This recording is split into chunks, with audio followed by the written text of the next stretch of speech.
The parallel axis theorem holds for any rigid body. It does not have to be a lamina, like in this picture here. And it holds for any axis. So the axis doesn't have to be in the body, you know, like these axes, which are actually lying in the plane of this lamina. Okay, we could imagine an axis that's perpendicular to the plane of this lamina. We won't cover that situation in this proof. So here's our simple situation. We have a lamina that does not have to be uniform. Its thickness is negligible. It's essentially a two-dimensional object, but you know, we could have more mass down here than we have up here, say. It doesn't necessarily have to be uniform. These two axes lie in the plane of the lamina. Axis C passes through the center of mass C of the lamina. Axis L lies in the plane of the lamina and it's parallel to axis C. It's at a distance d. The distance between these axes is d. Now I've set up a coordinate system here so that the center of mass is at the origin of the coordinate system, and the c-axis, the center of mass axis, is the x-axis. Okay, so you can also see the y-axis, and you can see that the coordinates of this point are 0d, showing the distance between the two axes. Now we will prove that the moment of inertia of the lamina about axis L is the moment of inertia of the lamina about axis C plus the mass of the lamina, which is big M, times the square of the distance between the two axes. So let's look at the moment of inertia of the lamina about axis L. So to do that we have to imagine breaking this lamina up into a huge number of tiny mass elements, each of mass delta m kilograms.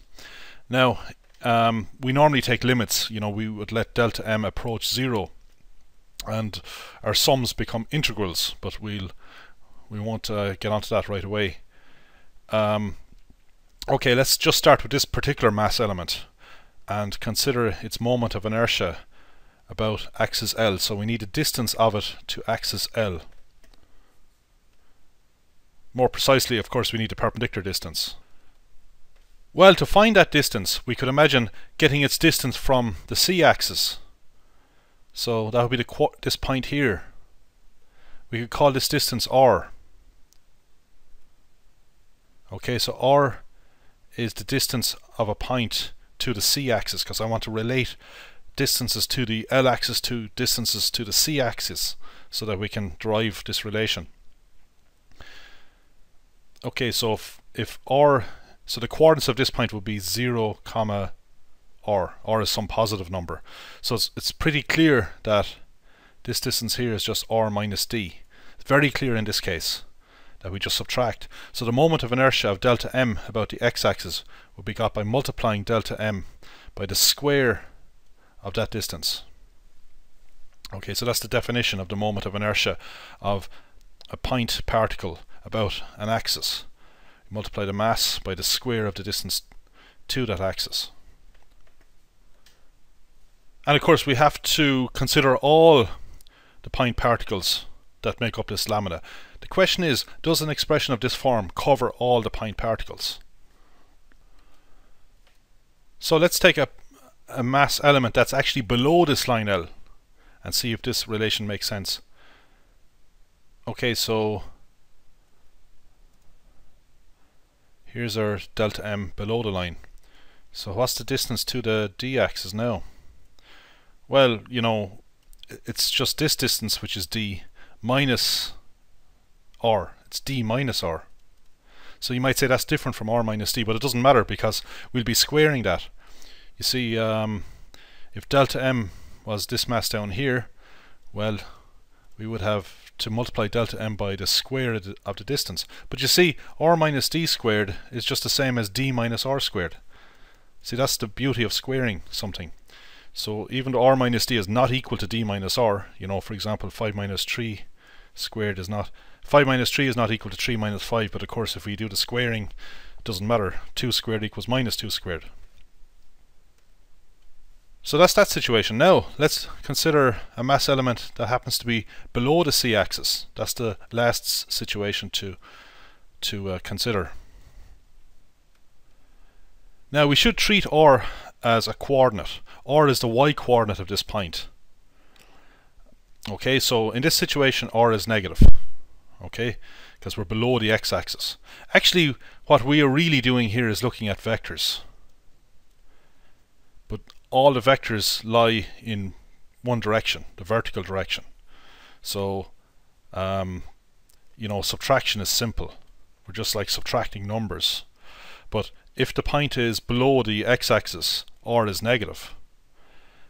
And what about d? Well, we could think of d as just a vector, the distance between it, but as a positive vector. Okay, we can define it to be positive. So vector r minus vector d is like getting the distance of this point to the line to the line L. We just subtract the numbers. So we just take r and subtract d. That's how we get the distance between 2 points that lie in a vertical line. We take the y coordinate of this point and subtract the y coordinate of this point. It's just like y2 minus y1.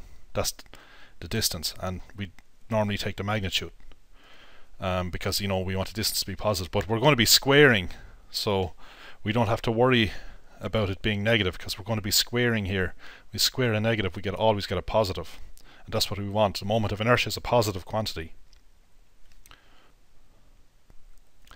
So you see, everything will actually work out, even for mass elements that are below this axis.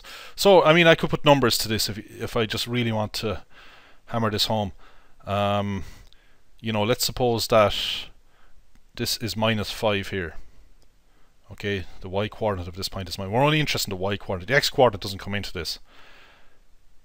And let's suppose that d is equal to 4. Okay, so this point is 0, 4. Okay, I could actually show it here.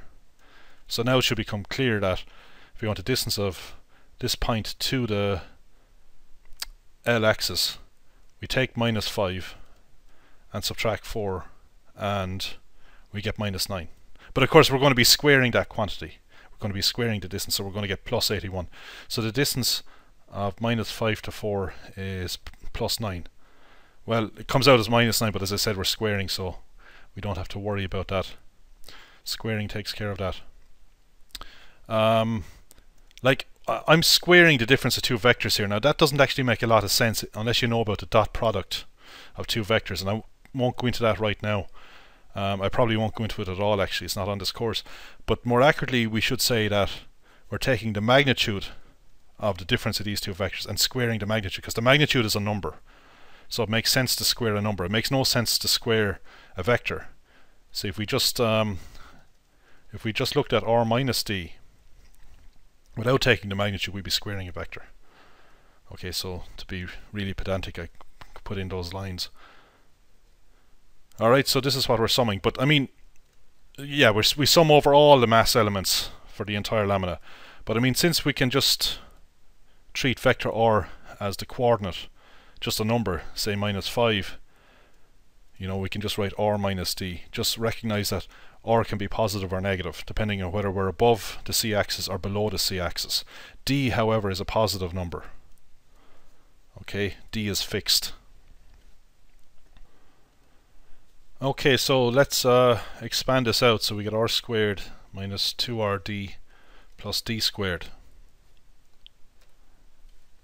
Now, I've multiplied in delta m and I've applied the summation. Notice something for the middle term. Now d is fixed, it's a constant. So remember I said pretend d was equal to 4. Well, d is always fixed, it never changes. Whereas r varies. R is the y coordinate of a point on the lamina. So r could be positive or negative. It certainly varies. So this d is just a number. So it's just a number like 4. So, it's just a constant factor in the sum, so we can pull it outside the summation sign. Okay, so that's what's done here. And the same goes for the last term. We multiply delta m by d squared, but d squared is just a number. It's fixed for all mass elements. Okay, so if d was 4, d squared would be 16, so we can just take it out. And it's quite easy to see what this is. The sum of all the mass elements that make up the lamina. Well, that's just the total mass of the lamina. So I can replace this thing here with the total mass of the lamina, and we call that total mass big M. So the sum of all mass elements delta M is big M. So you can see that we've got the second term in the parallel axis theorem. Now let's look at all of this stuff here. Well, let's look at this term first. What is this thing? It's the product of mass elements with a distance squared. That looks like a moment of inertia term. And indeed it is. It's the moment of inertia of the lamina about the c-axis. Okay, we said that r is the y-coordinate of a point, which effectively gives the distance of the point from the c-axis. The y-coordinate is the distance. So the y-coordinate could be positive or negative. Like for this point I said the y-coordinate was -5. So r is -5 for this particular point, this particular mass element. Okay, so this is just a moment of inertia of the entire lamina about the c-axis. But this would be after we've taken limits, you know. More accurately, you know, we would take limit as delta M approaches 0 of this quantity here, and this would become an integral actually. Okay, so I'll just briefly mention that and I won't dwell on it too much. So if we take the limit as delta approaches 0 of this quantity, the summation sign becomes an integral. I'll write the r squared first, and delta M becomes dm. Okay, delta M would approach 0 as well. Well, delta M is approaching 0. We would replace delta M with dm, and we would have an integration problem here. But I won't go into that now in this section. We'll see problems on that in later videos. Okay, we'll just assume that we've taken the limit and we've arrived at the moment of inertia about the c-axis. So that's that. That's that term. And we have the last term. And that's what the parallel axis theorem tells us. IL equals IC plus this quantity here. So hopefully the quantity in the middle is 0. So we have to show that this thing is equal to 0. But of course that just means showing that this quantity is 0. But what is this thing? Well, this is the moment, well, I should say it's the sum of the moments of each mass element delta M about the c-axis. That's the axis that goes through the center of mass. But we've seen before that the sum of the moments of a system about an axis through the center of mass is 0. So that's the definition of the center of mass. It's a point about which the sum of the moments is 0. Okay, it's the balance point, if you like.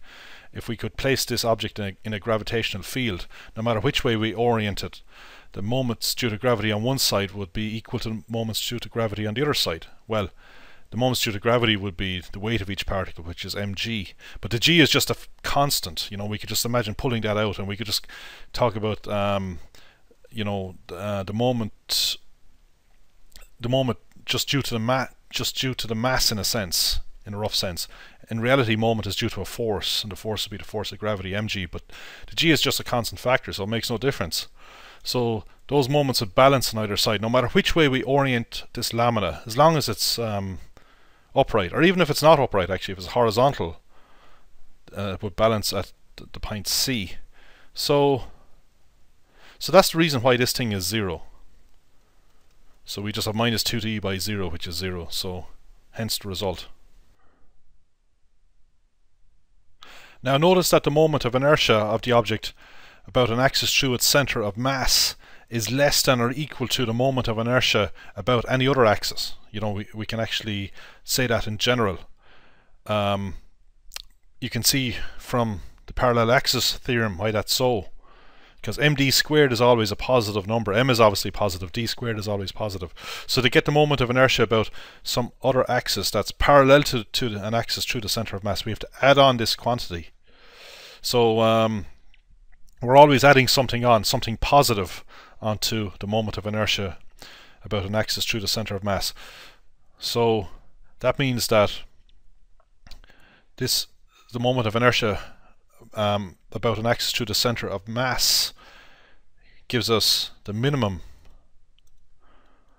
moment of inertia of the object. So if the moment of inertia is minimum, we know that it's easier to rotate the object about axis C than it is about any other axis. Okay, so that's true in general. We take an axis passing through the center of mass of any object and it's easier to rotate it about it. Okay, it's harder to rotate about L. It's harder because of this extra term. And we can see that how that makes sense. We can take an extreme case, you know. Imagine if our line L was, say, up here. You can see now it would be harder to rotate our lamina about this axis than it would be about the one through the center of mass. That's pretty clear. So the further away we are, the harder it is to do our rotation. So the moment of inertia, in a rough sense, is a measure of how difficult it is to rotate our object about the particular axis. Okay, so that's why the word inertia is used, because this is analogous to Newton's first law. You know, the bigger the mass of an object is, the more inertia it has, the more difficult it is to get it moving. So mass is synonymous with inertia when talking about Newton's first law for a particle.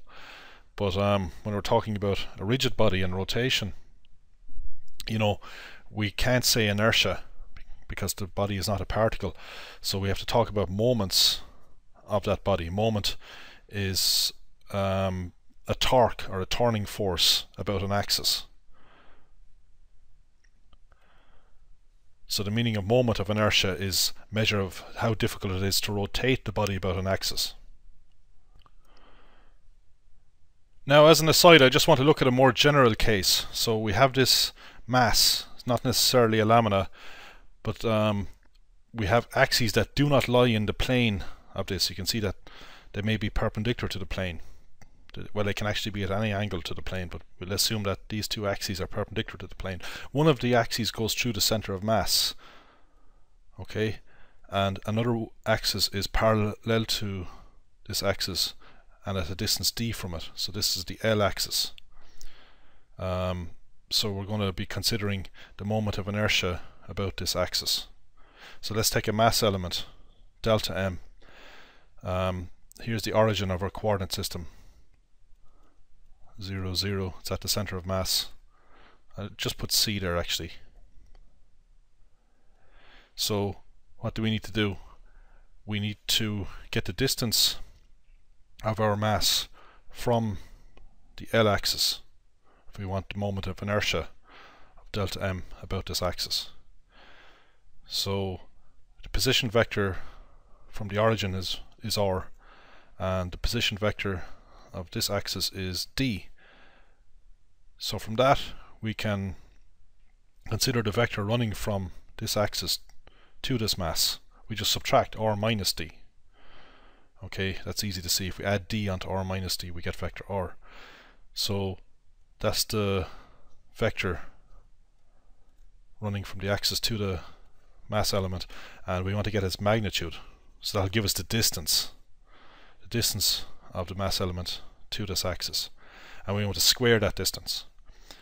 Now, another way to write the magnitude squared is to take what's called the dot product of the two vectors.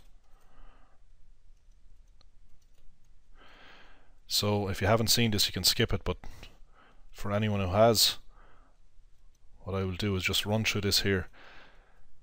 The dot product is distributive over addition or subtraction, so we've r dot r. Now r dot r is just a magnitude of r squared, and then we have vector r dot vector d, and we have another minus d dot r, so we end up with minus twice sum delta m vector r dot vector d. The dot product is commutative. R dot d is the same as d dot r, and we have two of them from the cross terms. And then we have to take the sum of delta m times minus d dot minus d. Well, that's the same as the magnitude of d squared. Okay, so just to go back through this, r dot r is actually the magnitude of r times the magnitude of r times the cos of the angle between r and itself, which is 0. The cos of naught is 1. So basically we get r squared here, just like we do for d squared. Okay, so we drop the arrow there because r dot r is just a scalar, and vector d dotted with itself is d squared. But you see, like before, this term gives us the moment of inertia about the center of mass. Okay, multiply delta m by the distance to the center of mass axis squared. That distance is just r without the arrow. What about this term here, r dot d? Well, we don't look at r dot d actually, we just look at this here. Okay, this is going to be a vector and we dot the result with d. But this is just a zero vector, because this is the sum of the moments of all the particles about the center of mass. The definition of the center of mass is that the sum of the moments of all the particles about it is 0. So that all of this is 0, 0 dot d is 0. And as for the last term, well, d squared is just a constant. D squared times sum of delta m. So sum of delta m is just the mass of the entire object, big M.